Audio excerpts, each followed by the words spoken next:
জমিদার বাড়ি বউদের বেশি দিন গুসা করে বাপের বাড়ি থাকতে নেই, ঐতিহ্য নষ্ট হয়ে যায়। তা আমার রোহিত রুকমান কই? আপনার ছেলেরা বংশের ঐতিহ্য রক্ষা করতে মহলের আনাচে কানাচে ছড়িয়ে আছেন আম্মা। মনিকা শরবত নিয়ে প্রবেশ করতে করতে কথাটা বলে। ইকরাম বুঝতে পারলো এখানে এবার গৃহযুদ্ধ বেঁধে যাবে, তাই বাইরের দিকে চলে যায়। ছোট গিন্নি মুখ বাঁকায়, শরবত হাতে নিয়ে বলে, খোঁটা দিয়ে কথা বলা গেল না তোমার? আমার সব কথাই আপনার কাছে খোটা মনে হয় আম্মা, কারণ সত্যি কথা বলি না। আহা, আমার কি সতীবান নারী রে। প্যাক প্যাক না করে যাও, ব্যাগপত্রগুলো আমার রুমে দিয়ে আসো। আমি বড় বাবুর কক্ষ থেকে আসছি। বলেই উঠে পা বাড়ল গিন্নি। ইকরাম গেটের সামনে অপরিচিত মহিলা দেখতে পেয়ে এগিয়ে এলেন। দারোয়ানের দিকে দৃষ্টি রেখে বললেন, কি সমস্যা হাবিল চাচা? হাবিল মাথা নামিয়ে নিয়ে বলে, দেখুন না সাহেব, উনি ইউক ওয়ান সাহেবের সাথে দেখা করতে চাচ্ছেন। ইকরাম মহিলার দিকে দৃষ্টি দিলেন, চোখ মুখ পাতলা আবরণে ঢাকা। এখন বাসায় আছে, কিন্তু ব্যক্তিগত কাজে ব্যস্ত। আপনি অন্যদিন আসুন। মহিলাটি মাথা ঝাঁকিয়ে যেতেই ইকরাম সন্দিহান চোখে তাকিয়ে বলে। দাঁড়ান। মহিলাটি দাঁড়ায়। আপনি কি এই গ্রামের বাসিন্দা? মহিলা যে ভয় পেয়েছিল ঠিক সেইটাই হলো। কথায় আছে না, যেখানে বাঘের ভয় সেখানেই সন্ধ্যা হয়। কোনো উত্তর না পেয়ে ইকরাম গর্জে ওঠে। কি হলো, কথা বলছেন না কেন? মহিলাটি কেঁপে উঠে সশরীরে আমতামতা করে বলে, জি সাহেব। কোন বাড়ির সদস্য আপনি, আর ইকওয়ানের কাছে কি প্রয়োজন আপনার? মহিলা এবার কি বলবে কিছু ভেবে পাচ্ছে না। আজ মনে হয় ধরা পড়বেই। খোদা, আমাকে বাঁচান এই জল্লাদ লোকের থেকে। আপনি কি জানেন জমিদারের কথার উত্তর না দেওয়ায় আপনার কি সাজা হতে পারে?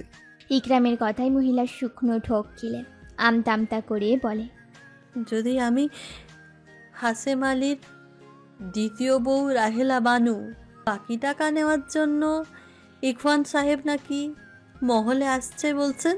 ইকরামের সন্দেহ দ্বিগুণ হয়। ব্রো কুঁচকে জিজ্ঞেস করে, কিসের বাকি টাকা? হাশেমকে তো আমি ন্যায্য পাওনা মাঠেই দিয়ে দিয়েছি। তাছাড়া ইখওয়ান তো এসবে নেই, আছে আমি আর রোকমান। হ্যাঁ হ্যাঁ, রোকমান সাহেবের কাছে এসেছি।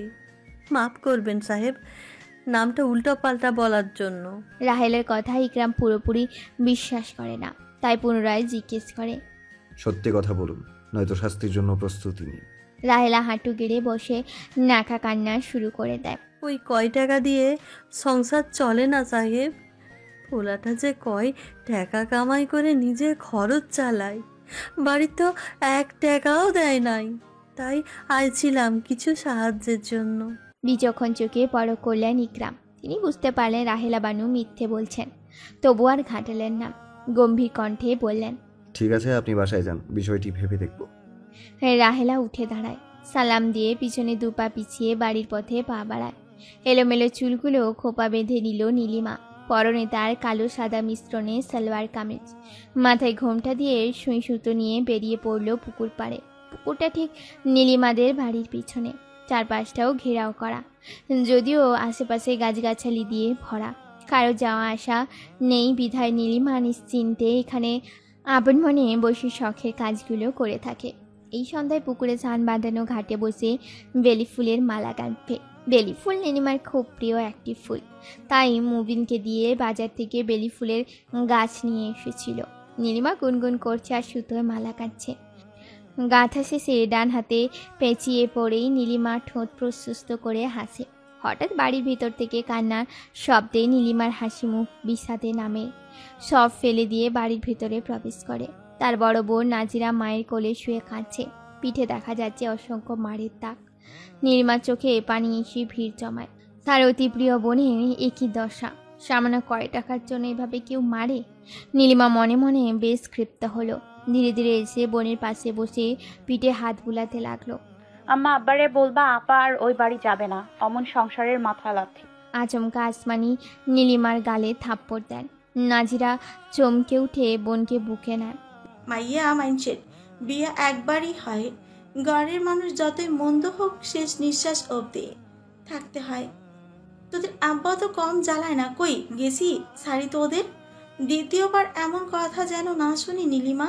নাজিরা নীলিমার মাথায় হাত বুলিয়ে মায়ের দিকে তাকিয়ে বলে, আর বকিয়েন না আম্মা, মুইওরে বোঝাই দিমি এখন। আসমানি বেগম উঠে বলেন, তোর আপা আসুক, মহিদুলকে খবর দিয়ে নিয়ে আসো, তারপর টাকার ব্যবস্থা করে তোকে দিব।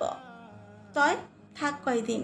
নাজিরা মাথা কাত করে বলেন, আচ্ছা আম্মা। আসমানি বেগম পুকুর পাড়ের সামনে পা পাড়ান। নীলিমা ফুঁপিয়ে ফুঁপিয়ে উঠছে।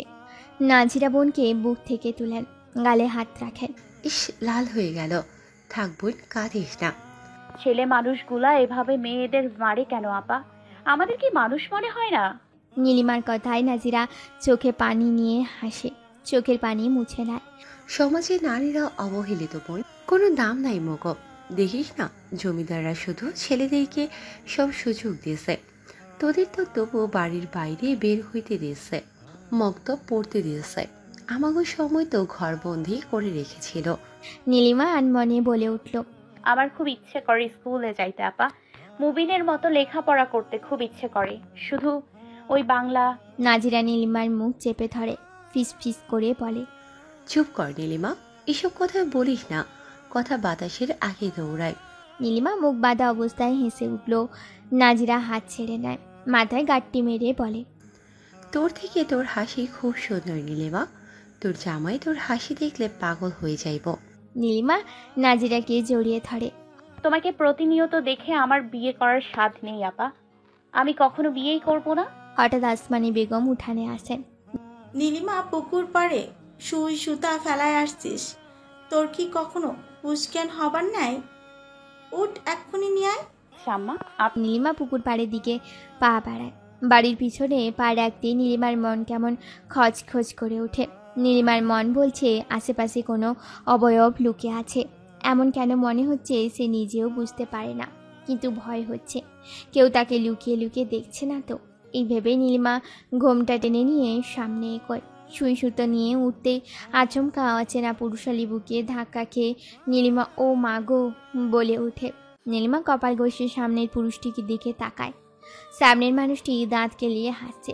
নীলিমা পরক্ষণে বিস্ফোরিত চোখে তাকালো, হাত নামিয়ে ঘোমটা পুনরায় টেনে নিয়ে বলল, লোকমান গা ছাড়াম ভাব নিয়ে বলল, তোমাকে দেখার খুব স্বাদ ভাব ছিল, তাই এক নজর দেখতে আসলাম, কিন্তু জমিনের পরিটা যে এত সুন্দর, এক নজরে মন উতলা হয়ে গেল। নীলিমা জোরে নিঃশ্বাস নিতে নিতে বলল, আপনি এখানে আসলেন কি করে? পুনরায় দাঁত কেলিয়ে হাসে লোকমান। সুন্দরী মায়ার যে বুদ্ধিমতী হয় তার তুমি নিজেই প্রমাণ। রাগে আর ঘৃণা চোখ নিয়ে তাকায় নীলিমা। চোখে নীলিমার পানি জমেছে, এক্ষুনি টুপটাপ ফোঁটা পড়বে বলে। কাপড় ভিজা দেখছো না? পুকুরে ভিজা আসলাম। নীলিমা লোকমানের দিকে তাকিয়ে পরক্ষণে কাপড়ের দিকে তাকায়, তারপর বাড়ির দিকে অগ্রসর হয়। তোমাকে আমার চাই, যেমন তেমন করে না, একেবারে বউ করে চাই, আর যেটা জলদি করব। লোকমানের এহেন কথায় নীলিমা থমকে দাঁড়ায়। কিছুক্ষণ পর দৌড়ে বাড়ির ভিতরে যায়। বাড়ির ভিতরে এসে নীলিমা তার ঘরে যায়।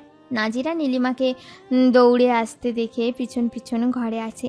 কি হয়েছে নীলিমা, হাঁপাচ্ছিস কেন এইভাবে? বোনের কথায় নীলিমা বোনের দিকে তাকায়, বোনকে জড়িয়ে ধরে কাঁদতে শুরু করে। আচমকা জড়িয়ে ধরায় নাজিরা দুপা পিছিয়ে যায়, বোনকে শক্ত করে ধরে বলে, কি হয়েছে, আমাকে ডাকিম নীলিমা? নীলিমা মাথা নাড়িয়ে না বুঝায়। তাইলে কও কি হয়েছে, কান্দিস কেন? আমার খুব খারাপ লাগতেছে আপা। দু হাত দিয়ে নাজিরা নীলিমার মুখ তুলে নিয়ে কপালে চুমু দিয়ে বলে, আচ্ছা কান্দিস না, কিছু খাবে কও, বানাই দে। না আপা, একটু জড়িয়ে ধরে থাকবো। মুচকি হেসে বোনকে পুনরায় নাজিরা বুকে জড়িয়ে নেয়। আজ সকালে মহিদুলকে খবর দেওয়া হয়েছে, আর সন্ধ্যার মধ্যেই চলে আসবে। রাতে মোস্তাক সরকার বড় জমিদারকে বিষয়টা জানিয়েছে। উনি আশ্বস্ত করেছেন উনি না থাকলেও ওনার যে কোনো এক পুত্রকে বিষয়টা বুঝিয়ে দিয়ে যাবেন। নীলিমা আর বারু আজ সকালেই সিদ্ধান্ত নেয় মক্তব যাবে না। ইখওয়ানের ভয়ে কিছুটা থাকলেও মূলত আজ বড় বোন নাজিরার কাছে তারা হাতে সেমাই পিঠা বানানো শিখবে। তারা তিনজন মাদুর বিছিয়ে চালের গুঁড়া বাড়ছে আর প্রয়োজনীয় জিনিস সংগ্রহ করছে। আজ মুনিবও স্কুলে যাবে না। বায়না ধরায় আসমানি বেগম পিটিয়ে স্কুলে পাঠিয়ে দেয়। কিছুক্ষণ পর সন্ধ্যা নামবে ধরণীতে। সে বিকেল থেকে বটতলায় বসে থেকে মাঠে কাজে ব্যস্ত কৃষকদের দেখছেন। এবার ডান পাশের পথটার দিকে দেখছে। এখনও একইভাবে ইকরাম বসে আছে। রোকমান দুবার এসেছিল, দুবারই ফিরিয়ে দেন ইকরাম। ইকরাম হয়তো নিজেও জানে না, অজান্তে উনি বাচ্চাদের মতো আচরণ করছে। যে প্রেয়সীর জন্য আকুলতা হয়ে অপেক্ষা করছে, সেই প্রেয়সীর মনে তার জন্য বিন্দু মাত্র আগ্রহ নেই তাকে দেখার। কারণ এটা আদৌ সম্ভব নয় নীলিমার কাছে। কারণ তার বড় ভাইজানকে কথা দিয়েছে ভাইজানের পছন্দ এই জীবন সঙ্গী বেছে নিবে। দীর্ঘশ্বাস ফেলে উঠে দাঁড়ালেন। আরেকবার পথের দিকে চেয়ে থেকে দেখলেন বাড়ির পথে পা বাড়ায় ইকরাম শরীফ। কিছু দূর যেতেই দেখতে পান নদীর পাড়ে কেউ একজন কারোর গলা টিপে ধরে আছে। দ্রুত সেখানে যাওয়ার জন্য হাঁটার গতি বাড়িয়ে দেন। মহিদুল প্লাবনের গলা টিপে ধরে আছে। প্লাবন ছাড়ার চেষ্টা করছে, কিন্তু কিছুতেই পারছে না। হ্যাংলা পাতলা শরীর নিয়ে কি আর মহিদুলের মতো শক্তপোক্ত স্বাস্থ্যবান পুরুষের সাথে পারে? কি হচ্ছে কি এখানে মোহিত? ইকরাম শরীফের কথায় মহিদুল চোখ শীতল করে গলা ছেড়ে দেয়। প্লাবন ছাড়া পেয়ে গলায় হাত বুলিয়ে হাঁপাতে থাকে। ইকরাম সন্দেহ চোখে দুজনকে পরখ করছে। মোহিত বলবে কি হচ্ছে এখানে? ওর গলা টিপে কেন ধরেছিলে? মহিদুল কিছুক্ষণ ভেবে উত্তর দেয়, আমার সামনে একজন মেয়ের নামে খারাপ কথা বলায় আমি নিজেকে নিয়ন্ত্রণ করতে পারিনি। প্লাবন কিছুক্ষণ মহিদুলকে দেখে, তারপর ইকরামের দিকে তাকিয়েই দেখতে পায় রক্তিম চোখে তার দিকে তাকিয়ে আছে।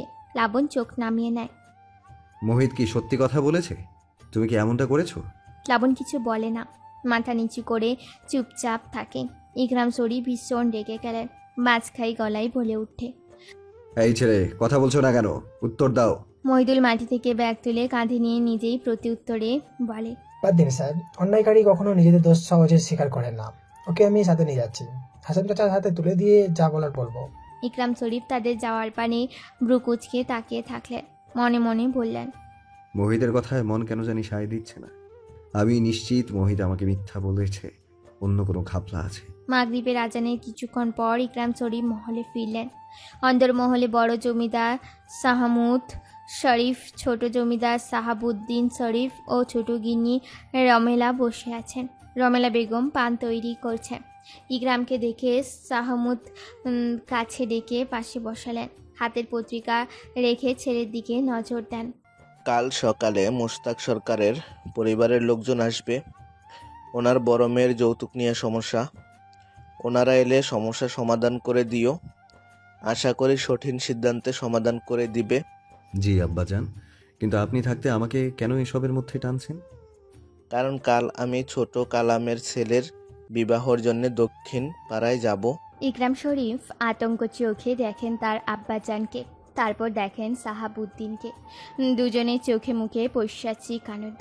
ইকরাম উঠে দাঁড়ায়, ঘৃণার চোখে তাদেরকে দেখে কক্ষে ফিরে যান। গিয়ে দরজার শব্দ করে লাগিয়ে দিয়ে ইজি চেয়ারে কপালে হাত ঠেকিয়ে গা এলিয়ে দেন। অস্থির মনে বিড়বিড় করতে লাগলেন, কাল আবার এই মহলে রাতের আধারে পাপের কাজকর্ম শুরু হবে। আর কত এসব সহ্য করব আমি? মাবুদ, এসবের থেকে কবে মুক্তি মিলবে? এই বিভীষিকাময় রাতে কাল আবার? ইকরাম উঠে দাঁড়ায়। না, কাল মহলেই থাকবো না। আমার আর এসব সহ্য হয় না। মহিদুল প্লাবনের বাড়ির সামনে এসে প্লাবনকে ছেড়ে দেয়। চোখে চোখ রেখে প্লাবনকে শাসিয়ে বলে গেছে, পরবর্তী সময়ে আমি যেন তোর মুখে নীলিমার কথা না শুনি। ছেঁড়া খাতায় শুয়ে চাঁদ ধরার আশা বাদ দে। আর একবার যদি আমার কানে আসে তুই নীলিমার আশেপাশে ঘুরছিস, তাহলে সেদিনে তোর শেষ দিন হবে, বুঝলি? হরিয়ে চলে যায় মহিদুল। প্লাবন মাথা চুলকে বিদ্রুপ হাসি দেয়। তোর বোনকে মুই বিয়ে করিম, দরকার হলে মুই নিয়ে যাম। মহিদুল হাত গুজিয়ে থমকে দাঁড়িয়ে আছে। নাজিরা আঁচলে মুখ চেপে কাঁদছে। নীলিমার মুবিন দরজার আড়ালে দাঁড়িয়ে আছে। তাদের আম্মা আসমানি নাজিরাকে গালি দিচ্ছে।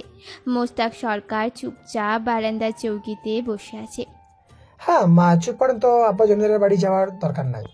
মোস্তাক মাথা তুলে মহিদুলের দিকে তাকায়। মহিদুল মোস্তাক সরকারের সামনে এসে হাঁটু গেড়ে বসে হাত ধরে। আব্বা, আমাদের পরিবারের সমস্যা আমরাই সমাধান করবো।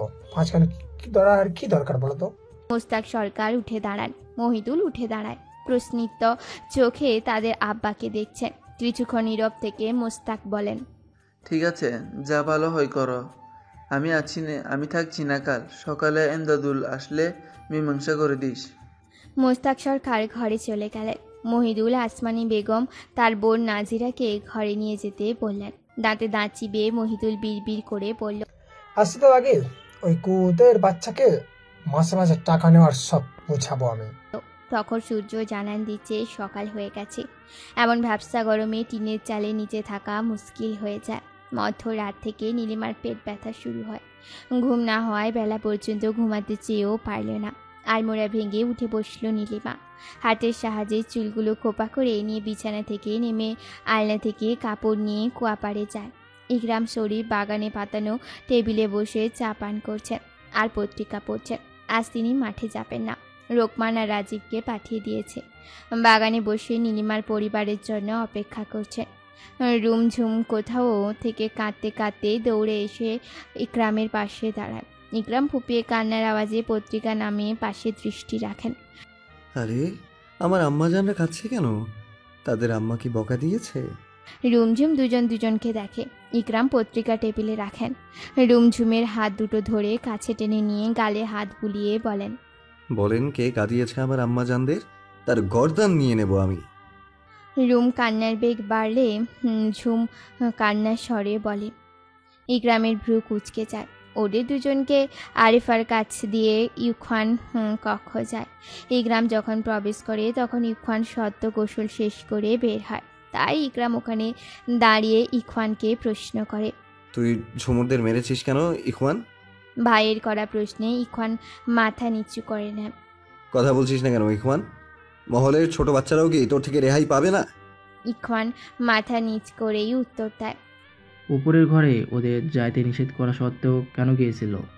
ওরা বাচ্চা মানুষ ইখওয়ান, বুঝিয়ে পাঠিয়ে দিতি, তাই বলে গায়ে হাত তুলবি? বুঝে দিতে গিয়েই তো হাজারটা প্রশ্ন করছিল, রাগ নিয়ন্ত্রণ করতে পারেনি। তোর আবার কিসে নিয়ন্ত্রণ আসে? লুজার কোথাকার, নিশ্চয় মেয়ে নিয়ে ফুর্তি করছিলি। ইখওয়ান আর উত্তর না করে না। ইকরাম দরজায় লাথি দিয়ে বেরিয়ে যায়।